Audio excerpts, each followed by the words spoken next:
Olga, muchas gracias por venir a hablar con nosotros. La primera cuestión sería si por favor nos puede hacer una pequeña presentación de quién eres y qué es lo que haces. Soy Olga Rodríguez, soy periodista y escritora, periodista especializada en el mundo árabe y en concreto en Oriente Medio, que es donde he trabajado estos últimos 15 años.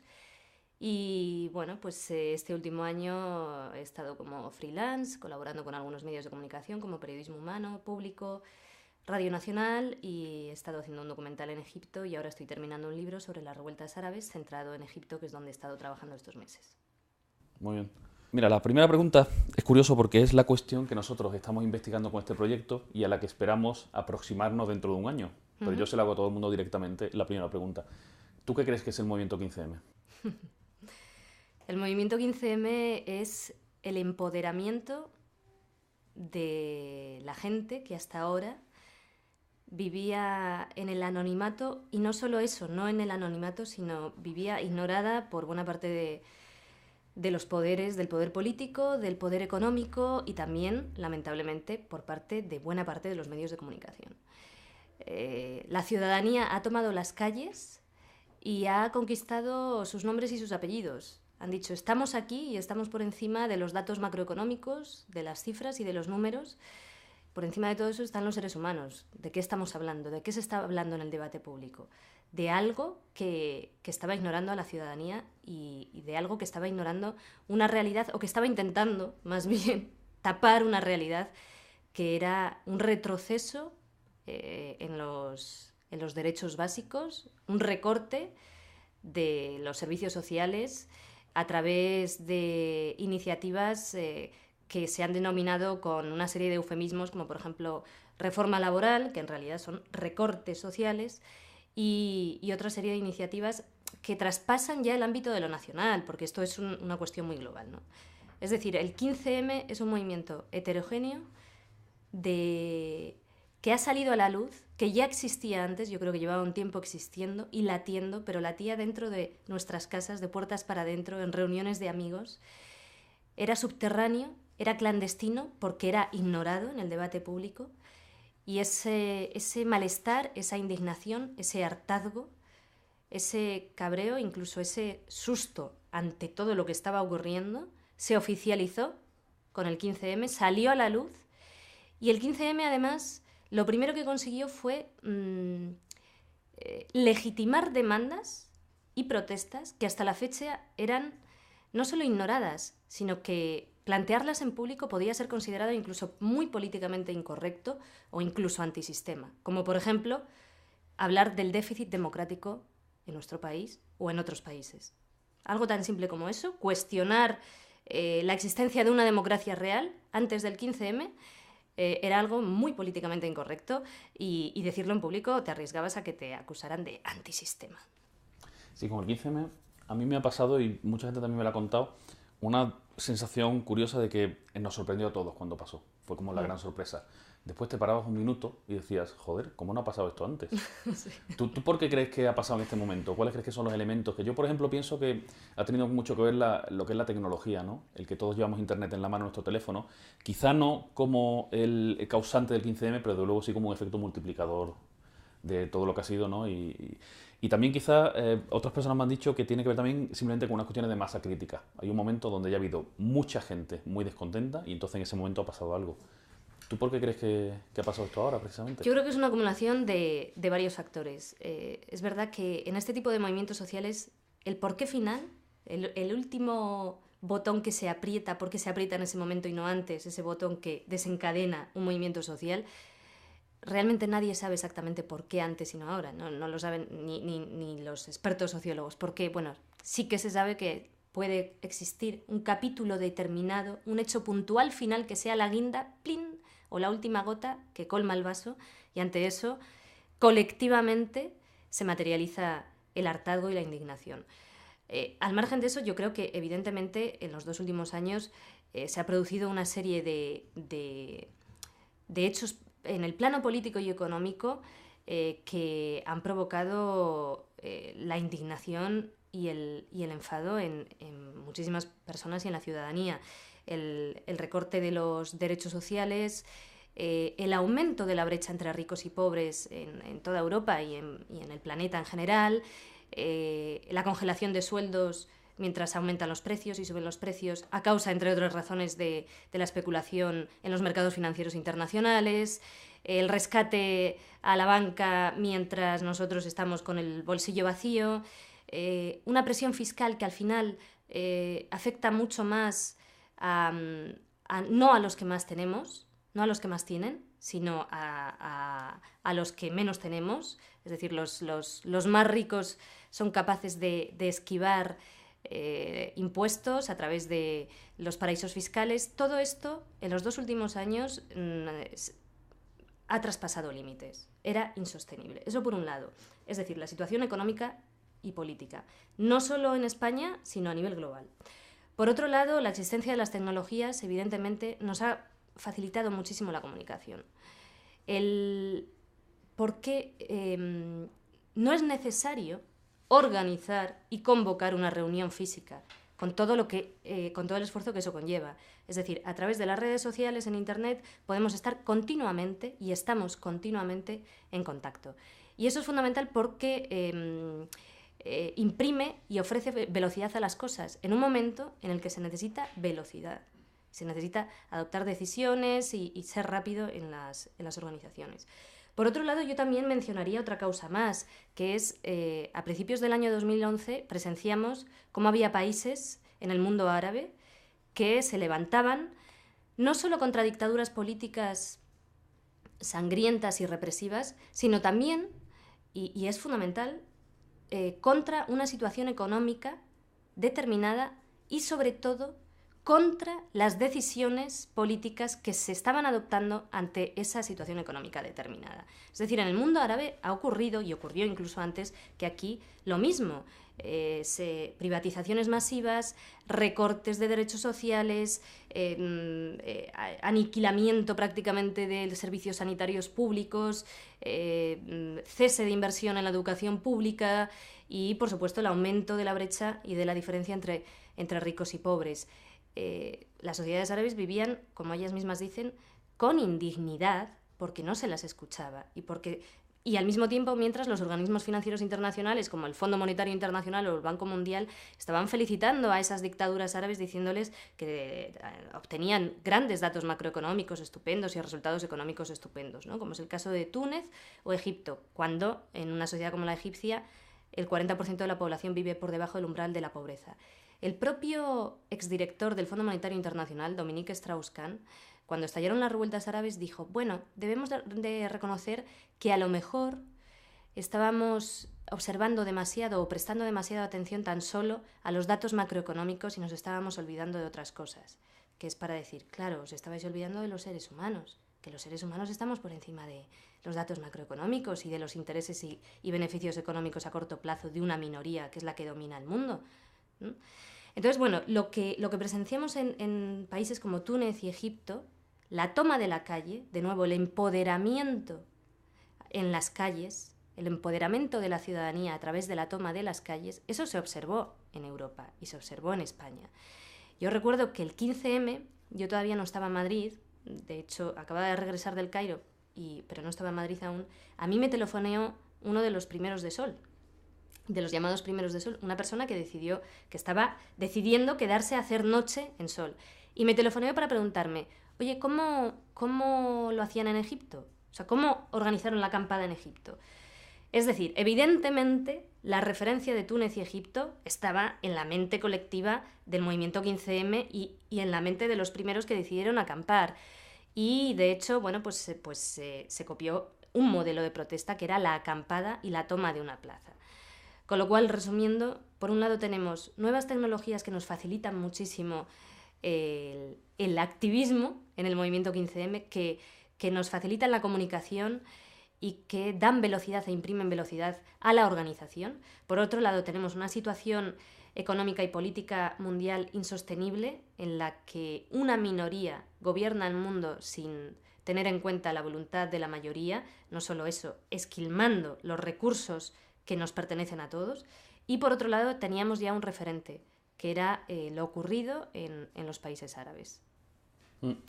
Sí, que quería ahora, claro, que me hablaras que nos explicaras cómo han sido esas revueltas, porque tengo una información, yo creo que no completa, y tú que lo conoces bien, me gustaría que me hablaras un poco de ella.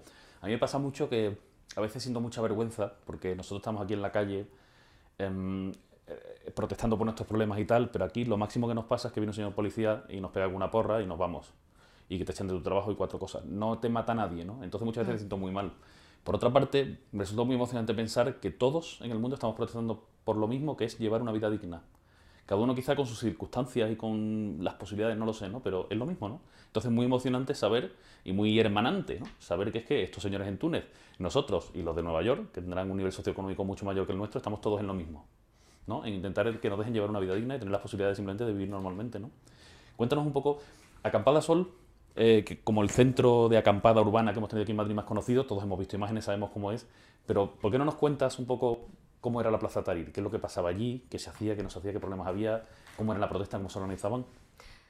Hombre, lo que pasó primero en la Casbah de Túnez y luego en Tahrir, en el Cairo, claro, son palabras mayores porque realmente la gente se la jugaba. Uno de los eslóganes que coreaba muchísima gente, que a mí me llamaba mucho la atención, era "Yo muero hoy". Y quienes lo coreaban no eran, no era gente fanática diciendo "yo me voy a inmolar", ¿no? Eran estudiantes universitarios, médicos, incluso gente de clase alta. "Yo muero hoy". Hasta aquí hemos llegado, o sea, hoy hemos salido a la calle, estamos hartos y hartas y hasta aquí hemos llegado, y si hoy tengo que morir, porque sé que van a cargar contra nosotros tarde o temprano, pues muero, porque llevamos observando cómo vecinos nuestros rebuscan en las basuras. Esto es lo que te decía la gente, ¿no? Cómo rebuscan en las basuras, cómo vivimos sin dignidad, mientras la comunidad internacional además tiene a Mubarak como uno de sus grandes aliados en la región y es su gran amigo, ¿no? Es decir, legitima lo que nos está ocurriendo, ya no solo en el plano político, sino en el plano económico. Entonces, bueno, la Plaza Tahrir, tomarla fue una conquista, fue realmente una conquista, porque de hecho el primer día de las protestas, la convocatoria no era en la Plaza Tahrir, la convocatoria se hizo a través de las redes sociales de Internet y también a través de un trabajo de campo, sobre todo en los barrios más humildes de la periferia del Cairo, donde no se usa tanto Internet, ¿no? Pues con entrega de octavillas y con charlas. Y en la red, en Internet, en las redes sociales, se iba modificando en los días previos varias veces la hora de la convocatoria e incluso el lugar de la convocatoria para que las autoridades policiales no pudieran controlarlos. Finalmente se optó por organizar marchas desde los barrios, que luego esa organización aquí, ¿no? también se aplicaría aquí, ¿no? Entonces había como 7 marchas diferentes que salían de diferentes barrios y que todas tenían que confluir en Tahrir.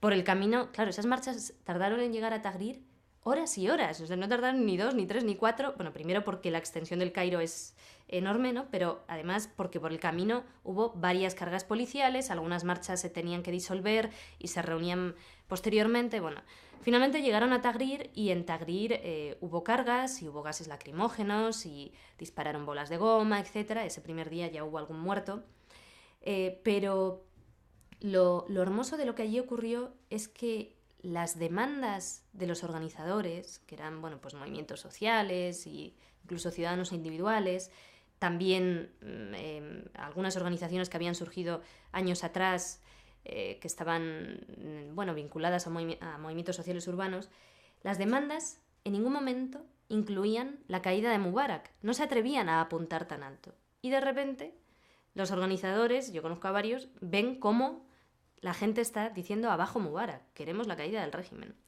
Y ante eso, pues 4 personas de la organización, por decir algo, porque es como el 15M, realmente lo ocurrido en Egipto fue algo muy horizontal, decidieron imprimir unas octavillas con eslóganes y repartirlas entre los manifestantes. Y se plantearon cómo firmar. Y se plantearon, firmamos Movimiento 6 de abril, Movimiento Todos Somos Khaled Said, Movimiento Kifaya, Movimiento no sé qué, o cómo firmamos. Y finalmente decidieron firmar la gente de Tahrir, que yo creo que explica ya la esencia del movimiento tan heterogéneo, al que se sumaron además las clases medias empobrecidas, que aquí ha ocurrido igual, y ahora sí, eso hablamos de las clases medias empobrecidas aquí. Y la gente de Tahrir significa movimiento horizontal, sin nombres ni apellidos, sin líderes, con lo bueno que eso tiene y también lo malo que eso tiene, es decir, porque tiene sus beneficios y también sus contras, ¿no? Y bueno, pues fue un movimiento en el que en el momento en que empieza la carga policial el primer día y los días posteriores, que la carga fue con excesiva violencia y por supuesto con brutalidad, la gente no se fue a casa.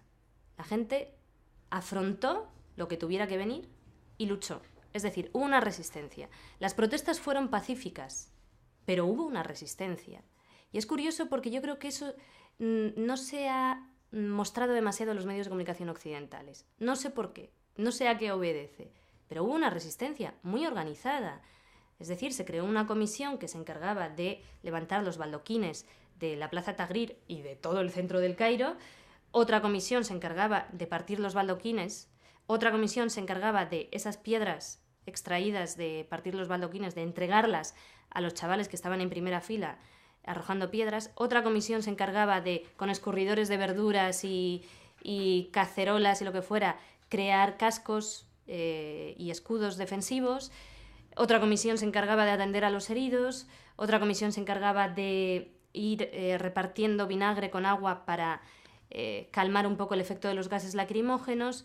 Hubo una lucha callejera, desde luego con pocos recursos por parte de la ciudadanía que luchaba por su libertad, pero hubo una resistencia. La gente no se fue, la gente resistió. Y esto es fundamental para que el movimiento permaneciera y para que la protesta pudiera continuar, ¿no? De fondo, como digo, ha habido un prólogo, tanto en Túnez como en Egipto y sobre todo en Egipto. Y cuando digo un prólogo es, las revueltas no surgieron por generación espontánea. Detrás había desde hacía tiempo movimientos, no mayoritarios, pero sí importantes, que con pico y pala estaban trabajando por un futuro mejor. Y esto tuvo su punto álgido en el año 2008, cuando todos sufrimos a nivel internacional un aumento de precios, entre otras razones, por culpa de la especulación financiera de los mercados internacionales, etc., ¿no? Esto en el mundo árabe afectó muchísimo a la población porque el precio del pan se triplicó y ante eso la gente empezó a pasar hambre de verdad. Y en ese momento confluyeron los movimientos urbanos, sociales urbanos, que cada vez que organizaban una manifestación, pues bueno, a lo mejor congregaban como mucho a 3.000 personas, pero ahí estaban. Y buena parte de ellos pues pertenecían a una clase intelectual empobrecida, pero que tenía su capacidad de crear cierta opinión a través de Internet y de las redes sociales y a través de los blogs, que los blogs en Internet han jugado un papel fundamental en los últimos años en Egipto porque han rasgado el Matrix, es decir, la censura que existía en los medios de comunicación a través de los blogs en Egipto pues se esquivaba. Y ha sido un fenómeno sociológico digno de estudio en las universidades, el tema de los blogs en Egipto. Y en 2008 este movimiento social urbano confluye con el movimiento obrero, que yo creo que aquí es una de las patas cojas que tiene el movimiento 15M, ¿no?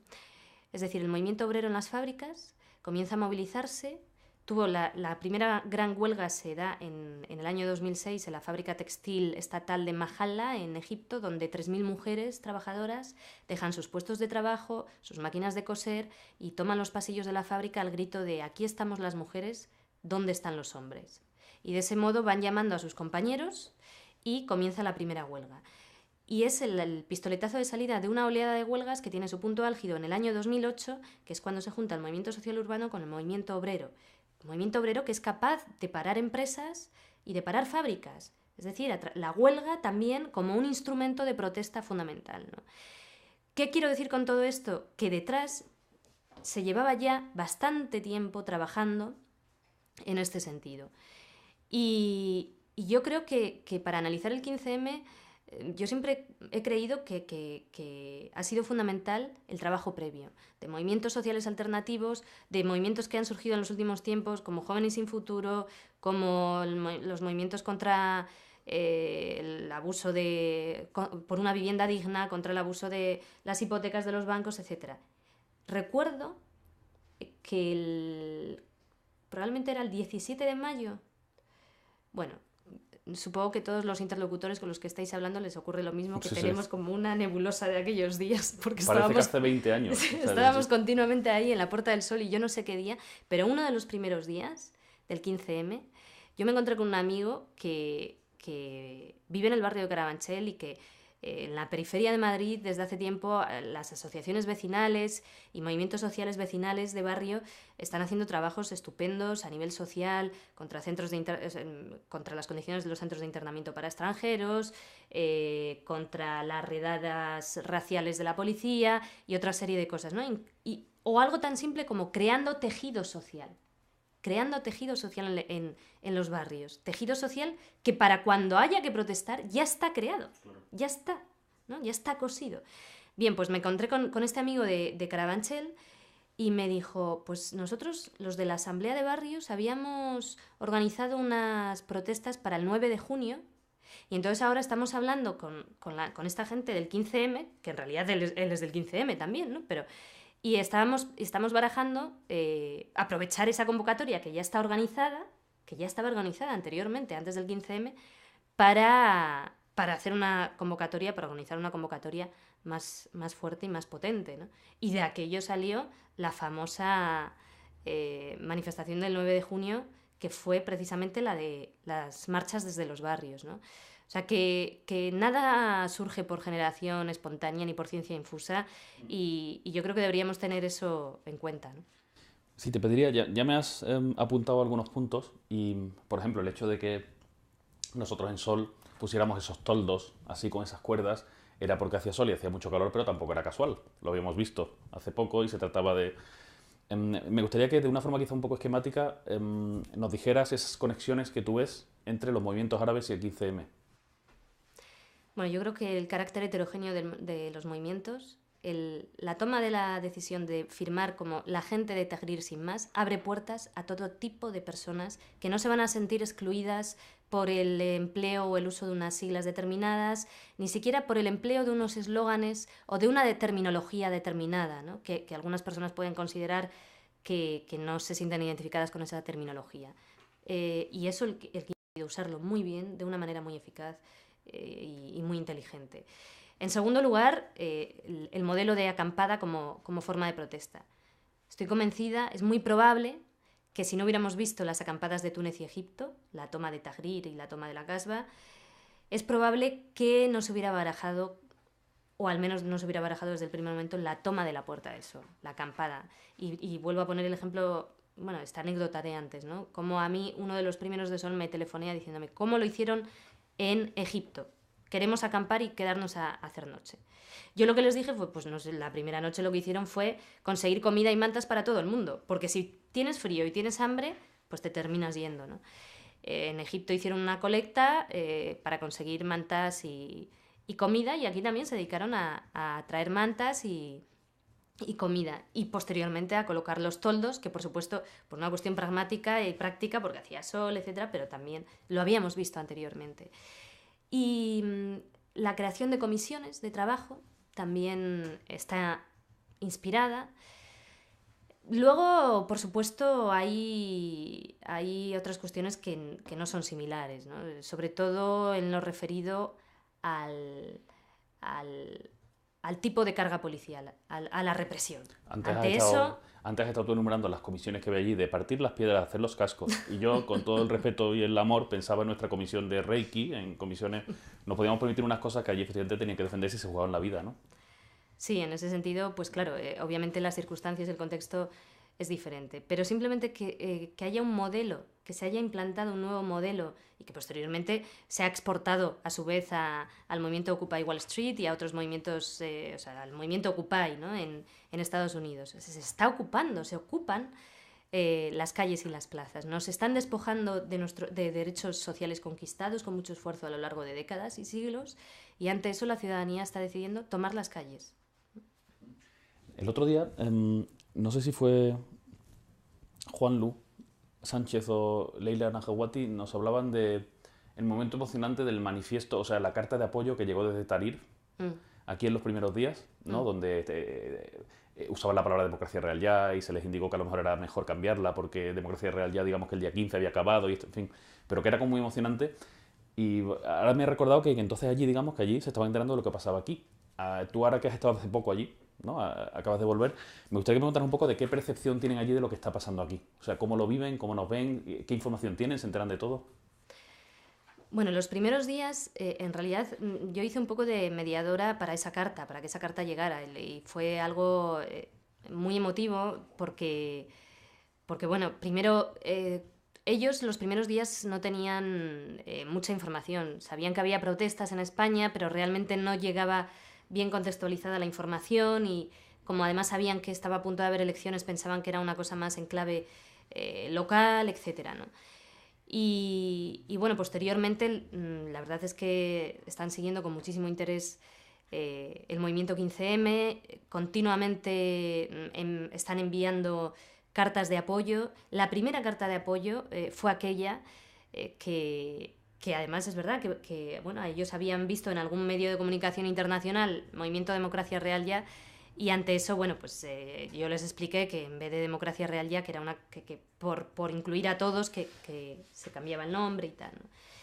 Fue algo emotivo porque cuando hablamos con ellos, allí era fin de semana ya, creo, y cuando hablamos con ellos, ellos decidieron organizar y convocar y telefonear a todas las organizaciones o a todas las asambleas del movimiento en Egipto y organizaron una reunión urgente para acordar la redacción de la carta que iban a enviar al movimiento 15M para mostrar su apoyo al movimiento 15M, ¿no? Que fue algo, bueno, hermoso, porque que a última hora de la tarde-noche de un día festivo pues decidan que quedan para redactar la carta de apoyo al 15M. Y en cuanto llegó la carta, bueno, pues fui corriendo a la Puerta del Sol para que la leyeran de megafonía, dentro del caos hermoso que había de, bueno, ¿y ahora quién se la doy? Y, no, pero espera, tiene que pasar antes por la comisión de tal y no sé qué, ¿no? Y ahora lo que se percibe, lo que se percibió es que, bueno, el hecho de que este movimiento no se centrara solo en el mundo árabe, desde el primer momento, allí mucha gente decía, en sus blogs, en las asambleas que tenían, en las manifestaciones que siguen organizando los viernes, decían que eso era su gran esperanza. Ya no solo la esperanza de la sociedad española que ha despertado, sino la esperanza también para Egipto. ¿Por qué? Y lo explicaban con una frase muy sencilla.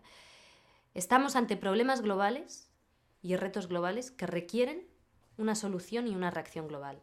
Porque en un mundo globalizado como el siglo XXI, si sigue habiendo represión o pseudodemocracias o países manejados por la dictadura de los mercados, así no vamos a poder conseguir una democracia real y una justicia social y un mundo con más libertad, ¿no? Porque esto tiene que replantearse a nivel global. En el momento en el que haya países que sigan estando sometidos a la dictadura de los mercados, todo es mucho más difícil. Y eso es algo que ellos que en Egipto y en Túnez lo tienen claro desde el primer día. Probablemente porque son muy conscientes de los efectos de la globalización, porque ellos, al ser excolonias e incluso territorios que de alguna manera siguen afectados a día de hoy por la injerencia extranjera y por políticas internacionales ajenas a sus gobiernos, sino de primeras potencias mundiales, pues tienen claro y saben perfectamente cómo todo es un efecto dominó, ¿no? Y cómo lo que ocurre en el otro lado del mundo les puede influir a ellos y mucho.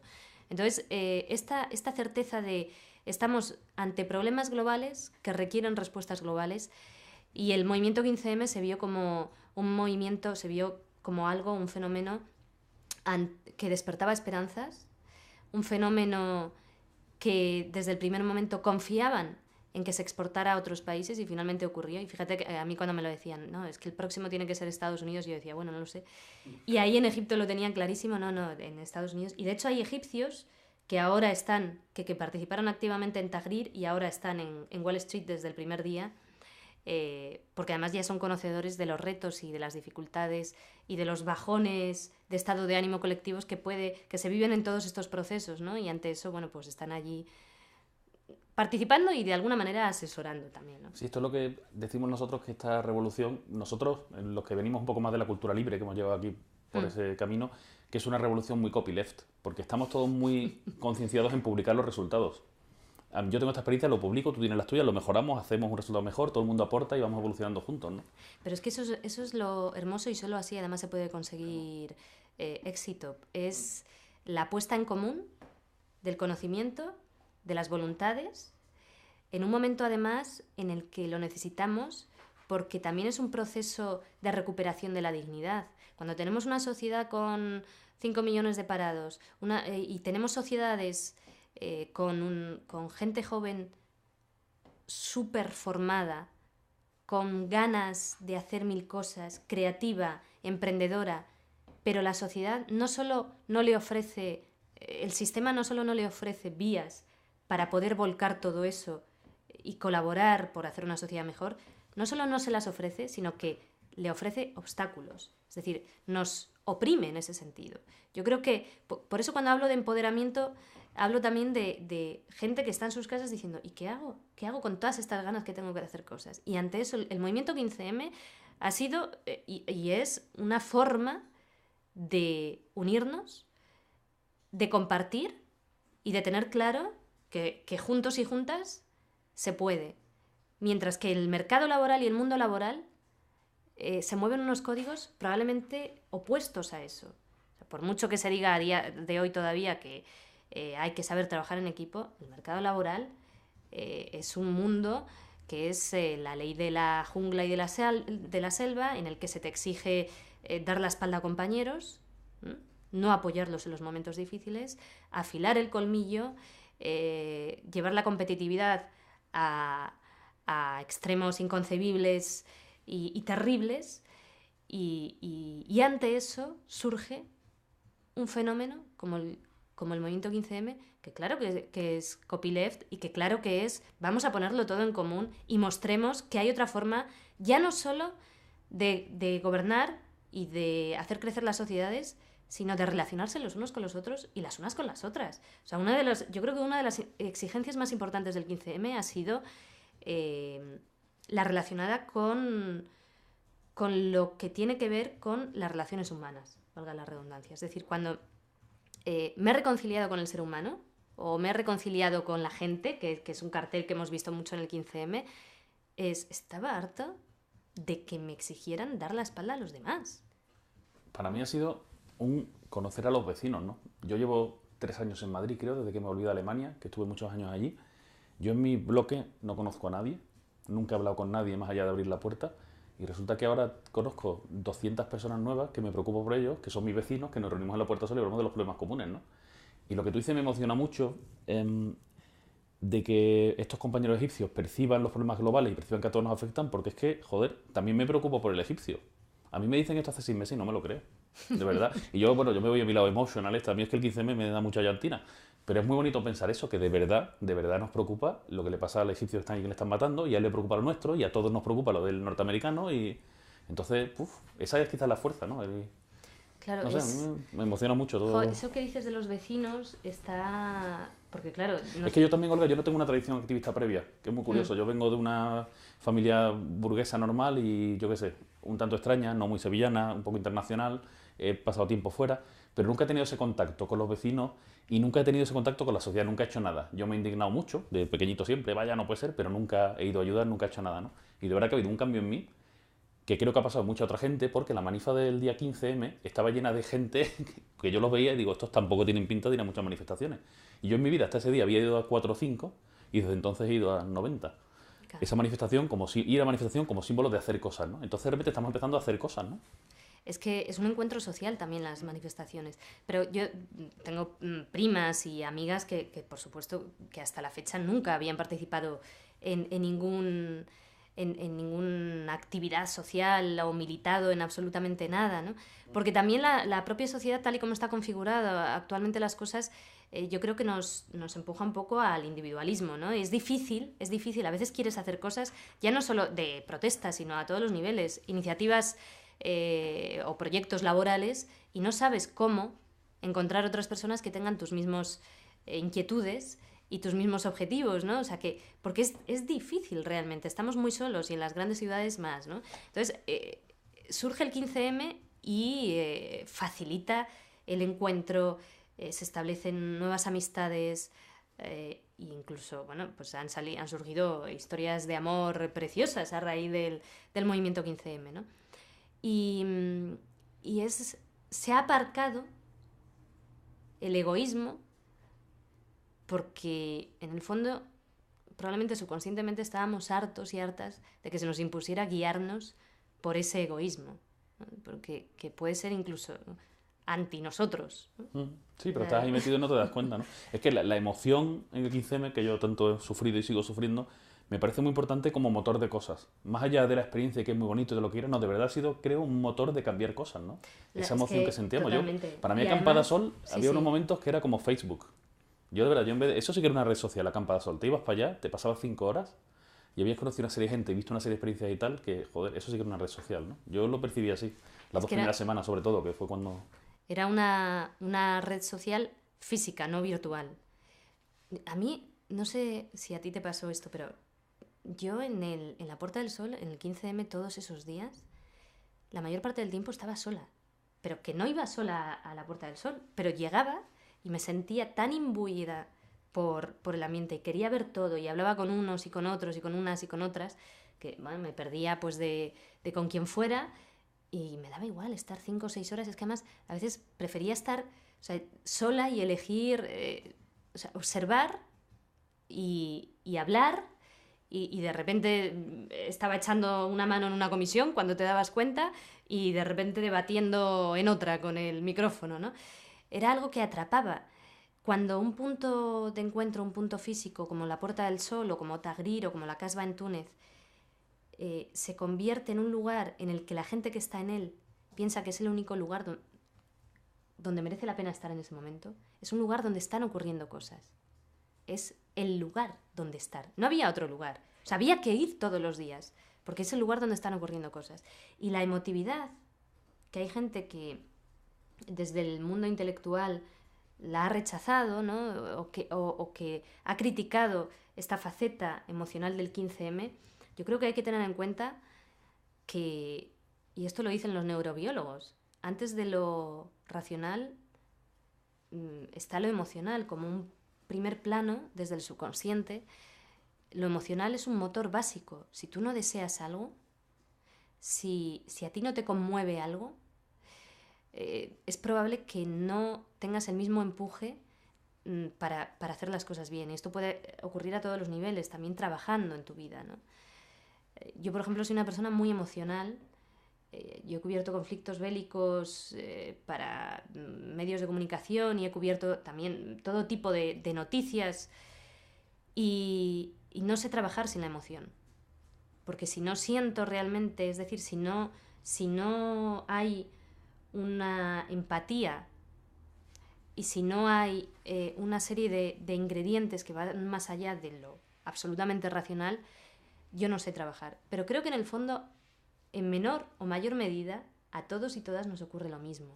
O sea, somos emoción también. Y lo que pasó con el 15M es que una pared que parecía de hierro se rompió y se rasgó y allí estábamos todos en la Puerta del Sol los días siguientes del 15M y de allí no se iba nadie. Yo recuerdo el jueves posterior al 15M, que yo creo que era el día que la Junta ya había hecho pública la prohibición de manifestarnos. Allí no se movía un alma. Yo estaba con mis padres, me llamaron, me dijeron, estamos aquí. De repente, bueno, pues yo estaba con mis padres y luego con otra gente. Vi a mi madre que se puso a hablar con un grupo de adolescentes que se tiró como hora y media hablando con ellos de política, de todo un poco. Y digo, bueno, aquí hay incluso, claro, había 2 generaciones muy diferentes hablando, intercambiando opiniones.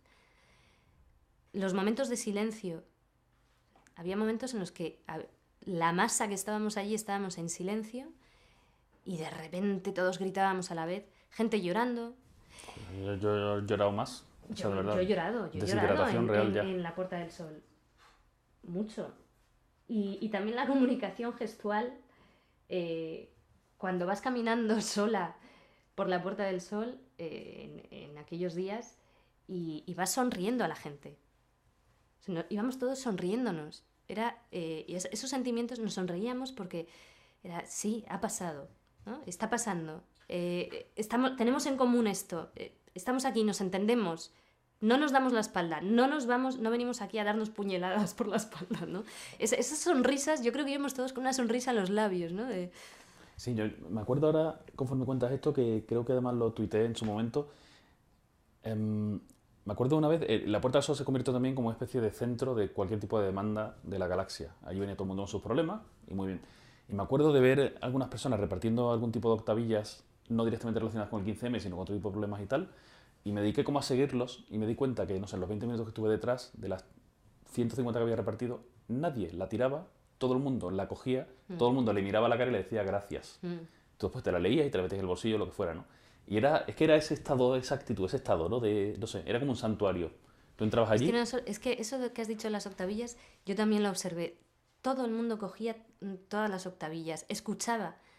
No solo cogía las octavillas que cada uno fuera entregando, sino que a veces preguntaba, oye, ¿y esto cómo es? Y tal, ¿y quiénes sois? Y vale, ¿y dónde os puedo encontrar si luego quiero más tarde veros? Y cómo gente de todas las edades acudía a la comisión de comunicación para informarse de a qué hora iba a ser la asamblea o para informarse de las siguientes iniciativas.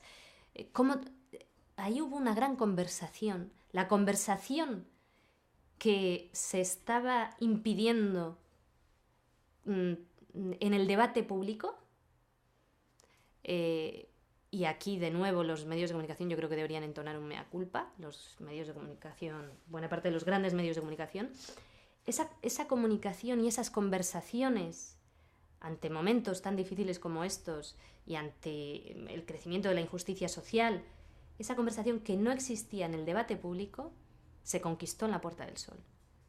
Y una de las cosas que ocurrió, uno de los fenómenos que ocurrió en todos esos días fue que se conversó y se conversó y se conversó y se conversó. Y eran las 4 de la mañana y hablábamos y hablábamos y hablábamos. En las comisiones de trabajo, en la comisión de economía, en la comisión de tal, pero también fuera de la asamblea también. Y te ibas a una plaza de al lado y seguías hablando y hablando y hablando. Claro, de ahí surgieron redes sociales también. Eso es la red social. Que ahora conozcamos a 200 personas de nuestro barrio y a 200 vecinos cuando hasta hace nada no sabíamos ni su nombre ni les decíamos hola, eso es también una creación de red social. Y eso queda ahí latente para el futuro. Es decir, ahí hay algo. Y con el tema de la moción también, ahí hay otra similitud con el fenómeno de las revueltas árabes. No hay nadie en el mundo árabe, ni en Egipto, ni en Túnez, que no me haya hablado, que no me haya dicho que esos días de protesta y de la toma de Tahrir o de la Kasbah han sido los días más emocionantes de su vida y más emotivos. Que lloraron, que se abrazaron a extraños y a extrañas, que besaron a extraños y a extrañas, que rieron, que se daban la mano, que volvieron a llorar, porque son fenómenos colectivos que llevaban tiempo latiendo subterráneamente y que necesitaban convertirse en catarsis. Y por eso mismo lleva consigo tanta emotividad, porque en el fondo llevaban mucho tiempo siendo reprimidos. Psicológicamente hablando incluso, ¿no? Y Alaa Aswany, que es un novelista egipcio de reconocido prestigio internacional, autor de entre otras novelas, del edificio jacobián, él ha comparado el proceso de las revueltas árabes con un proceso de enamoramiento. Y este ejemplo tan hermoso se podría trasladar perfectamente al movimiento 15M. Un proceso de enamoramiento, ¿por qué?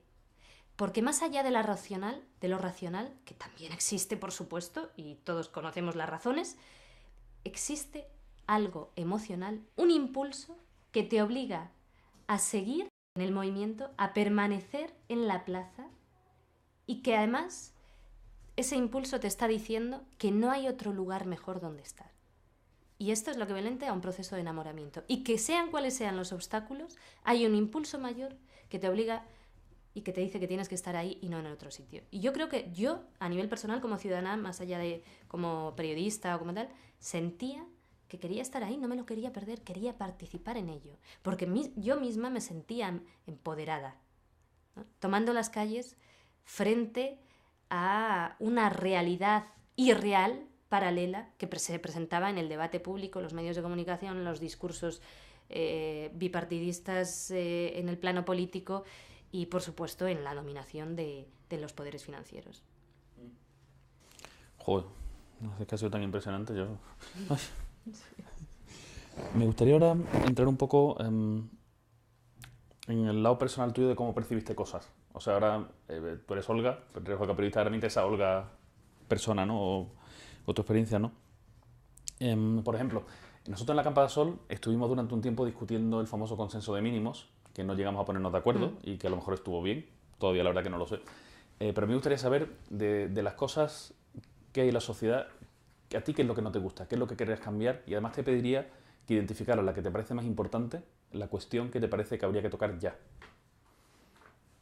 La cuestión que habría que tocar ya. Sí, ¿qué crees tú que habría que cambiar ya en esta sociedad? Y que es la más importante y la más urgente. Bueno, yo creo que todo lo relacionado con la banca, es decir, creo que tendría que haber una banca pública, creo que se tendría que luchar realmente contra los paraísos fiscales y creo que se tendría que imponer realmente una presión fiscal real a las clases más enriquecidas. Una de las cosas que ha ocurrido últimamente y que también es una de las razones por las que estalló el 15M es que las clases medias han empobrecido. Seguimos diciendo que somos de clase media, pero vamos a ver, ¿es de clase media un 1000eurista o un 500eurista? Que hay muchos y muchas y que todos conocemos a muchos y muchas o incluso somos.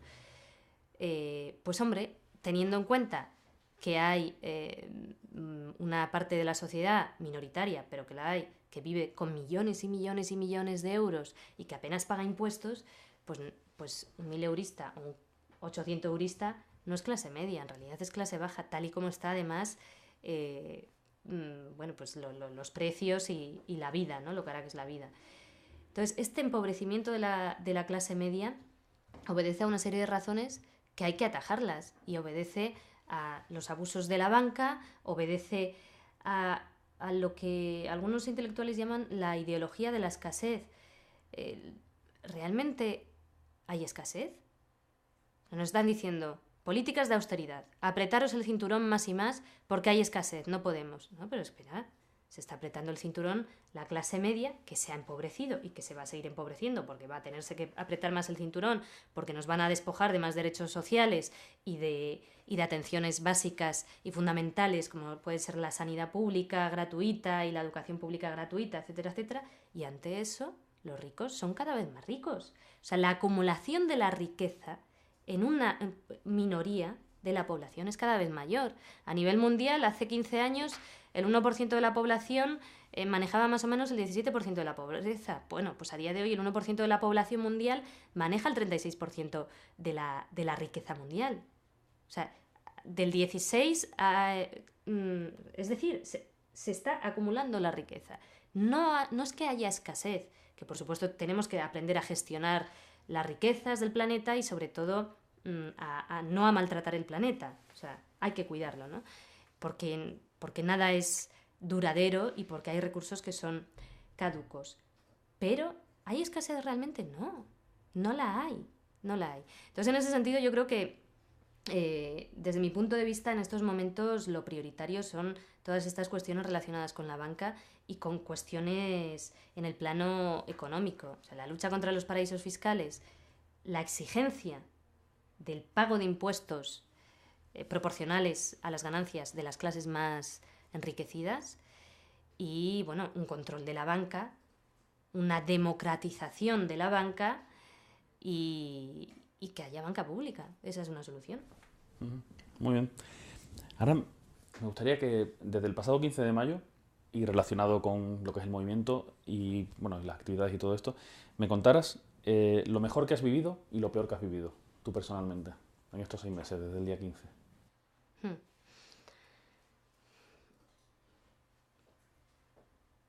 Lo mejor que he vivido, es que lo mejor que he vivido ha habido muchos momentos que han sido pregunta trampa. Es una pregunta muy difícil.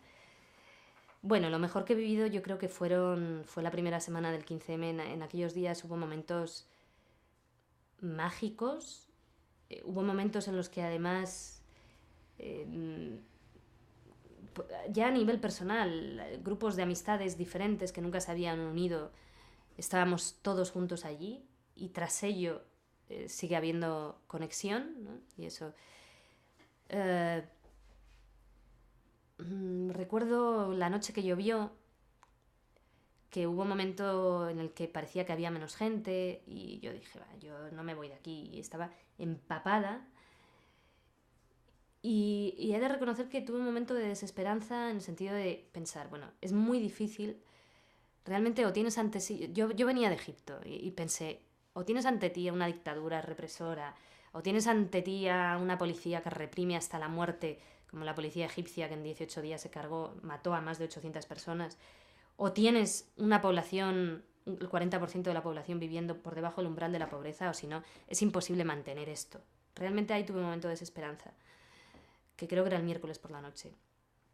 Y esa misma noche, probablemente, no sé si fue el momento mejor, pero fue un momento hermoso porque media hora después apareció, no sé de dónde, un montón de gente con un montón de plásticos, y eran las 5 de la mañana y allí la lluvia finalmente no solo no había echado a la gente, sino que había más que 3 horas antes, siendo las 5 de la mañana, que empezamos a instalar palos y plásticos y que allí había gente mucho más joven que yo, con las ideas muy claras y que tenía muy claro que eso iba a permanecer, ¿no?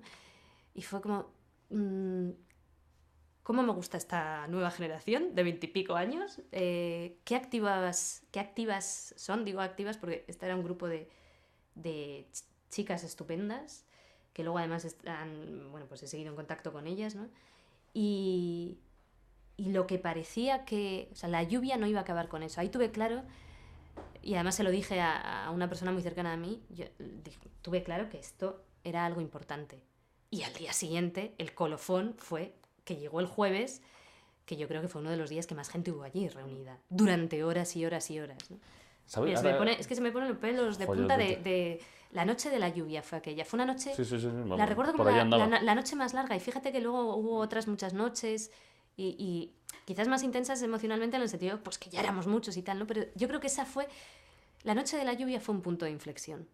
Fue el punto de inflexión. Ahora que comentas esto de la gente de 20 años, para mí el 15M y Acampada Sol ha servido también para reencontrarme con una generación a la cual yo, desde que hace 3 años vine de Alemania, llevo leyendo, escuchando, sintiendo y me machacan con que es una generación perdida, que nada más que PlayStation, que ninis, no sé qué. Y yo desde estos 6 meses he tenido una serie de conversaciones y he trabajado junto con gente de 18 y 20 años que ha sido súper emocionante. Generalmente nunca haces nada con gente de 20 años menor que tú, por ciertas cuestiones.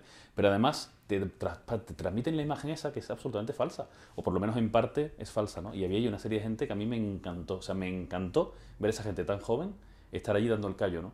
Porque sí, quizás está una especie de movimiento de treintañeros, ¿no? Curiosamente, no sé, o el 15M, no sé, había mucha gente de mi edad, pero esta gente joven estaba allí, a mí me ha resultado súper emocionante, me ha encantado. Eso es otra de las cosas que me gusta mucho, ese reencuentro con esa generación, ¿no? Es que además la gente joven, yo ese reencuentro con esa generación, que quizás... que algunos los conocía pues porque a través de talleres o clases o charlas que doy, pues tenía ya contacto con ellos, pero que realmente no tenían más relación que, bueno, pues de hablar un rato, ¿no? En una charla.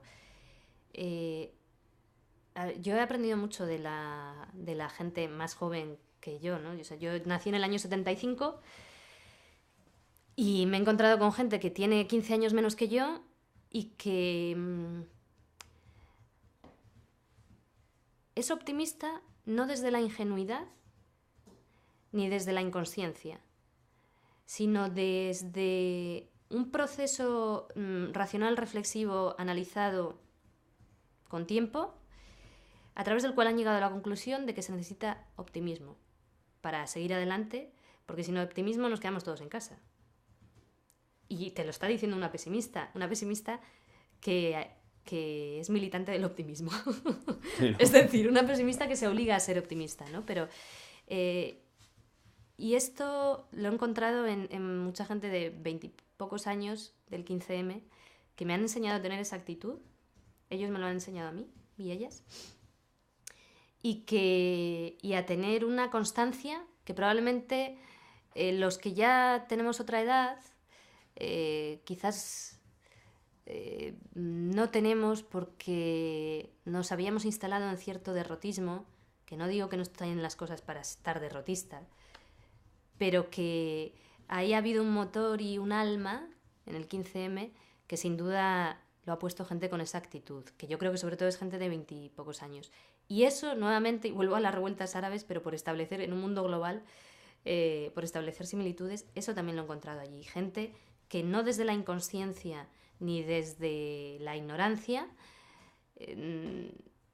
sino desde la conciencia absoluta, es optimista e incluso decide quedarse en primera línea encarándose con las autoridades policiales, jugándose la vida o muerte, de nuevo, no desde la inconsciencia, sino desde un proceso reflexivo en el cual han concluido que les merece la pena arriesgar la vida con dignidad mejor que vivir sin dignidad. Muy bien. Y la segunda parte era lo peor. ¿Qué es lo peor que has vivido tú en este proceso?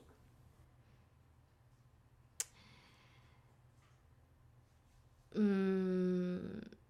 de decir que no ha habido algo realmente malo. Sí que la semana siguiente de las elecciones hubo un momento en el que no se sabía bien hacia dónde iba a ir el 15M. Y bueno, ahí quizás, no, pero no sé lo peor. ¿Todo el mundo te ha dicho algo peor? Bueno, hay gente que se ha quedado por el camino, no sé. Hay gente que lo tenía muy claro. Y también lo peor, o sea, no es nada que sea terrible. Puede ser, no sé, algo que no haya funcionado bien. No Hombre, sé. lo Y sobre peor todo la tiene que experiencia ver, personal, ¿no? lo También peor tiene que ver con los propios retos del 15M, que de nuevo es lo mejor y lo peor, ¿no? O sea, cuando te dicen, no, es que el 15M, claro, no tiene líderes, pero es que eso es bueno, que sea horizontal es bueno. Hombre, también tiene sus desventajas en momentos puntuales, sobre todo si tienes que si estás ante una situación en la que tienes que tomar decisiones muy rápidamente, pues el carácter asambleario del movimiento 15M ralentiza un poco todo eso, ¿no? Pero yo creo que tiene que ver con el futuro del 15M. No digo que el futuro del 15M sea malo, pero para analizar los obstáculos con los que se podría encontrar el 15M hay que tener en cuenta lo peor. Y en ese sentido, uno es que, fíjate, que abuse de la tecnología, de las redes sociales, esto que ha sido tan bueno para el 15M, que llegue un momento en el que esto excluya a los que no usan aún redes sociales y que se tomen demasiadas decisiones a través de las redes sociales y no en la asamblea. Eso podría ser un problema, que no lo es, pero podría serlo, como podría ser un problema el hecho de que, bueno, hay un planteamiento y un debate eterno dentro del 15M de política sí o política no. Yo creo que el carácter del 15M no es compatible con que el 15M se convierta en un partido político. Entonces ya sería otra cosa, absolutamente diferente, pero ya no sería el 15M, ¿no? Yo creo que el 15M es un músculo social en la calle como modelo de presión. Lo peor es que aún le faltan encontrar muchas respuestas. Cómo presionar a la política, al poder político, cómo organizarse más a medio plazo y cómo conseguir cómo seguir teniendo músculo, por ejemplo, después de un proceso electoral. Por eso mencionaba antes el después de las elecciones de mayo, porque después de las elecciones de mayo hubo una semana que creo que el 15M tuvo una crisis de identidad. Y que desde luego pues en Sol dejó de haber gente al principio, tanta gente, pero al mismo tiempo fue cuando se consolidaron desde mi punto de vista las comisiones de trabajo y ahí empezó la segunda fase del 15M. Hasta la fecha el 15M era más una cosa absolutamente de masas protestando. Tras las elecciones, como ante una segunda fase del 15M, se consolidaron las comisiones de trabajo. La Comisión de Economía comenzó a trabajar en la Plaza Vázquez de Mella, la Comisión de Comunicación en la Plaza Ópera, y fue una segunda fase más de trabajo, con menos personas implicadas, pero que también era fundamental, porque los días previos las comisiones de trabajo eran tan multitudinarias que era imposible llegar a nada porque había cientos de personas participando y hablando y no se podía llegar a ningún lado, ¿no? Es decir, y por concluir, y perdón que me haya extendido tanto, pero lo peor tiene que ver con que no es que sea lo peor, sino que es un reto difícil desde mi punto de vista con la definición del movimiento a medio plazo. Es decir, ¿qué quiere ser el movimiento? Yo creo que ahí, que se ha abordado mucho en las asambleas, qué quiere ser el movimiento y hacia dónde va y cómo presionar, ahí se van a encontrar retos complicados, que estoy convencida que se va a encontrar también caminos eficaces, ¿no? Pero que tienen que ver con el modelo de respuesta a medio plazo, ¿no? Porque a corto plazo está claro que el movimiento 15M ha sido eficaz. También es cierto que, por ejemplo, durante el verano yo creo que hubo un antes y un después en el tratamiento de los medios de comunicación y de los partidos políticos. Me explico. Antes de las elecciones, cuando surge el 15M, aunque todos lo ven, todos los partidos políticos o algunos partidos políticos, cuando digo todos me refiero al PP y al PSOE, vieron el 15M como un movimiento, bueno, en principio lo ignoraron y en segundo lugar yo creo que lo valoraron internamente. El PP entendió que podía perjudicar al PSOE, con lo cual beneficiar al PP, y el PSOE, bueno, intentó gestionarlo como pudo, pero en esos momentos percibieron, creo, que no tenía por qué hacer daño a nadie electoralmente hablando. Sin embargo, tras las elecciones y sobre todo con la llegada del verano, julio y agosto, yo creo que los medios de comunicación empezaron a estigmatizar más el movimiento, que siempre estuvo estigmatizado por parte de determinados medios de comunicación, pero que fueron ataques más virulentos, en el sentido de que se acusó al movimiento 15M de ser violento en determinadas manifestaciones, de ser guarro, sucio, que este tipo de insultos se habían dado, pues a lo mejor por parte de medios de comunicación como Intereconomía, pero que se extendió a otros medios de comunicación. Entonces lo peor que le puede pasar al 15M es que a la larga se institucionalice o se legitime este tipo de estereotipos o estigmatizaciones del movimiento, ¿no? Muy bien. Y vamos a ir acabando. Un par de cositas nada más. La primera sería, de todo lo que ha pasado desde el día 15, ¿a ti qué te parece que es lo más importante? De todo lo que ha pasado el día 15. Lo más importante, sin duda, es que la sociedad española ha despertado, que ya nada va a ser igual porque se han legitimado demandas y discursos, que lo que hasta la fecha era clandestino, subterráneo, políticamente incorrecto y antisistema, ahora se puede decir en público. Sí, señores y señoras, no, estamos dominados por la dictadura de los mercados, el poder financiero manda, es evidente, nos están recortando derechos sociales y el poder político cada vez tiene menos poder y está al servicio del poder financiero. Esto, el movimiento 15M lo ha puesto encima de la mesa y yo creo que incluso además, y esto lo digo ya como periodista, a nivel de los medios de comunicación se han visto obligados a incorporar este discurso. Algunos medios de comunicación que se dicen de izquierdas o tal, se han visto obligados a incorporar este discurso. No se podía estar dando la espalda a esta realidad más. Y ha movilizado a la sociedad y ha sentado bases sociales y un tejido social que va a permanecer, y que puede que en determinados momentos parezca más oculto, pero que va a permanecer. Y que ante la necesidad de una nueva protesta o de una nueva movilización, ese tejido social ya existe y ya estará conectado a través de todas las relaciones y de todos los grupos que se han relacionado en el 15M, a través de las redes sociales, que estamos muchísimo más conectados en Internet, y a través también incluso de las emociones y la emotividad y las amistades que se han forjado y que se han unido en este movimiento. Muy bien.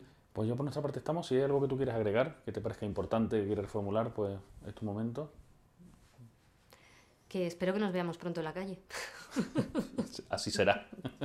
Pues muchas gracias, Olga, por compartir con nosotros. Igualmente, gracias.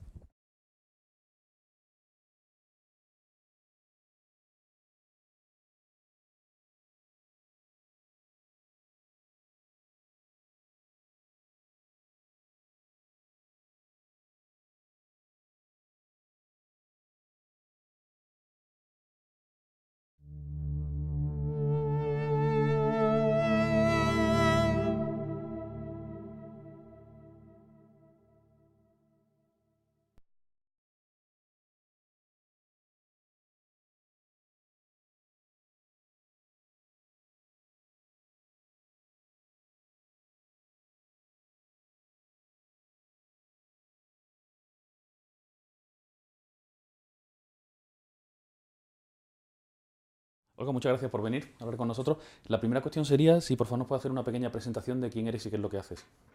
Soy Olga Rodríguez, soy periodista y escritora, periodista especializada en el mundo árabe y en concreto en Oriente Medio, que es donde he trabajado estos últimos 15 años. Y bueno, pues este último año he estado como freelance, colaborando con algunos medios de comunicación como Periodismo Humano, Público, Radio Nacional, y he estado haciendo un documental en Egipto y ahora estoy terminando un libro sobre las revueltas árabes centrado en Egipto, que es donde he estado trabajando estos meses. Muy bien. Mira, la primera pregunta es curioso porque es la cuestión que nosotros estamos investigando con este proyecto y a la que esperamos aproximarnos dentro de un año. Pero yo se la hago a todo el mundo directamente la primera pregunta. ¿Tú qué crees que es el movimiento 15M? El movimiento 15M es el empoderamiento de la gente que hasta ahora vivía en el anonimato, y no solo eso, no en el anonimato, sino vivía ignorada por buena parte de los poderes, del poder político, del poder económico y también, lamentablemente, por parte de buena parte de los medios de comunicación.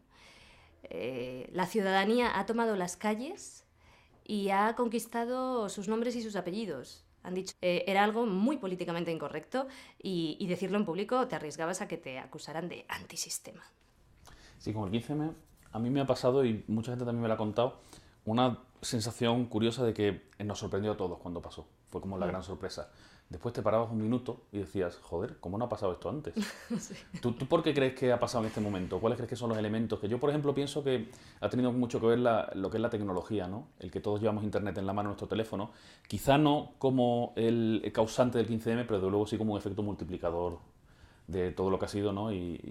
Y también quizá otras personas me han dicho que tiene que ver también simplemente con unas cuestiones de masa crítica. Hay un momento donde ya ha habido mucha gente muy descontenta y entonces en ese momento ha pasado algo. ¿Tú por qué crees que ha pasado esto ahora, precisamente? Yo creo que es una acumulación de varios factores. Es verdad que en este tipo de movimientos sociales el porqué final, el último botón que se aprieta, porque se aprieta en ese momento y no antes, ese botón que desencadena un movimiento social, realmente nadie sabe exactamente por qué antes y no ahora. No lo saben ni los expertos sociólogos. Porque, bueno, sí que se sabe que puede existir un capítulo determinado, un hecho puntual final que sea la guinda, ¡plin!, o la última gota que colma el vaso, y ante eso, colectivamente, se materializa el hartazgo y la indignación. Al margen de eso, yo creo que, evidentemente, en los 2 últimos años se ha producido una serie de hechos en el plano político y económico que han provocado la indignación y el enfado en muchísimas personas y en la ciudadanía. El recorte de los derechos sociales, el aumento de la brecha entre ricos y pobres en toda Europa y en el planeta en general, la congelación de sueldos mientras aumentan los precios y suben los precios a causa, entre otras razones, de la especulación en los mercados financieros internacionales, el rescate a la banca mientras nosotros estamos con el bolsillo vacío, una presión fiscal que al final afecta mucho más no a los que más tenemos, no a los que más tienen, sino a los que menos tenemos. Es decir, los más ricos son capaces de esquivar impuestos a través de los paraísos fiscales. Todo esto en los 2 últimos años ha traspasado límites. Era insostenible. Eso por un lado. Es decir, la situación económica y política, no solo en España, sino a nivel global. Por otro lado, la existencia de las tecnologías, evidentemente, nos ha facilitado muchísimo la comunicación. Porque no es necesario organizar y convocar una reunión física, con todo el esfuerzo que eso conlleva. Es decir, a través de las redes sociales, en Internet, podemos estar continuamente y estamos continuamente en contacto. Y eso es fundamental porque imprime y ofrece velocidad a las cosas en un momento en el que se necesita velocidad. Se necesita adoptar decisiones y ser rápido en las organizaciones.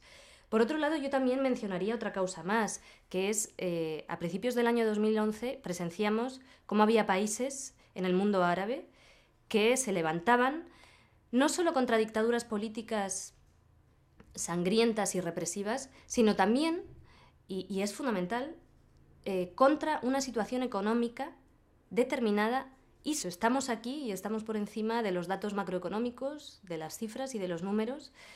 Por encima de todo eso están los seres humanos. ¿De qué estamos hablando? ¿De qué se está hablando en el debate público? De algo que estaba ignorando a la ciudadanía y de algo que estaba ignorando una realidad, o que estaba intentando, más bien, tapar una realidad que era un retroceso en los derechos básicos, un recorte de los servicios sociales a través de iniciativas que se han denominado con una serie de eufemismos, como por ejemplo reforma laboral, que en realidad son recortes sociales, y otra serie de iniciativas que traspasan ya el ámbito de lo nacional, porque esto es una cuestión muy global, ¿no? Es decir, el 15M es un movimiento heterogéneo que ha salido a la luz, que ya existía antes, yo creo que llevaba un tiempo existiendo y latiendo, pero latía dentro de nuestras casas, de puertas para adentro, en reuniones de amigos. Era subterráneo, era clandestino, porque era ignorado en el debate público, y ese malestar, esa indignación, ese hartazgo, ese cabreo, incluso ese susto ante todo lo que estaba ocurriendo, se oficializó con el 15M, salió a la luz, y el 15M además lo primero que consiguió fue legitimar demandas y protestas que hasta la fecha eran no solo ignoradas, sino que plantearlas en público podía ser considerado incluso muy políticamente incorrecto o incluso antisistema, como por ejemplo hablar del déficit democrático en nuestro país o en otros países. Algo tan simple como eso, cuestionar la existencia de una democracia real antes del 15M, sobre todo contra las decisiones políticas que se estaban adoptando ante esa situación económica determinada. Es decir, en el mundo árabe ha ocurrido, y ocurrió incluso antes, que aquí lo mismo. Privatizaciones masivas, recortes de derechos sociales, aniquilamiento prácticamente de servicios sanitarios públicos, cese de inversión en la educación pública y, por supuesto, el aumento de la brecha y de la diferencia entre ricos y pobres. Las sociedades árabes vivían, como ellas mismas dicen, con indignidad porque no se las escuchaba y al mismo tiempo, mientras los organismos financieros internacionales como el Fondo Monetario Internacional o el Banco Mundial estaban felicitando a esas dictaduras árabes diciéndoles que obtenían grandes datos macroeconómicos estupendos y resultados económicos estupendos, ¿no? Como es el caso de Túnez o Egipto, cuando en una sociedad como la egipcia el 40% de la población vive por debajo del umbral de la pobreza.